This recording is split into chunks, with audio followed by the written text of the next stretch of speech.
যুক্তরাজ্যে greater Sylhet community UK এর উদ্যোগে আলোচনা সভা আয়োজন করা হয়েছে। সিলেট সহ অন্যান্য সকল জেলায় প্রবাসীদের দাবি দাওয়া আদায় ও বিভিন্ন সমস্যা সমাধানে এই কমিউনিটি গঠন করে যুক্তরাজ্যের বাংলাদেশিরা। সংগঠনটির নর্থ ওয়েস্ট রিজিয়ন গঠনের লক্ষ্যে এই সভার আয়োজন করা হয়। মঙ্গলবার রচটেলের বিএসিপি কমিউনিটি হলে আয়োজিত হয় অনুষ্ঠানটি।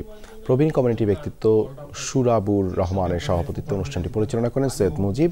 এ সময় আলোচনা সভায় বক্তব্য রাখেন কাউন্সিলর মমতাজ আলী আজাদ, আলী আহমদ, গনি চৌধুরী সহ আরও অনেকে। এই সময় সবার মতামতের ভিত্তিতে নাজমুল ইসলামকে চেয়ারপারসন, মীর গোলাম মুস্তাফাকে জেনারেল সেক্রেটারি ও সোহেল মিয়াকে ট্রেজারার করে কমিটি ঘোষণা করা হয়।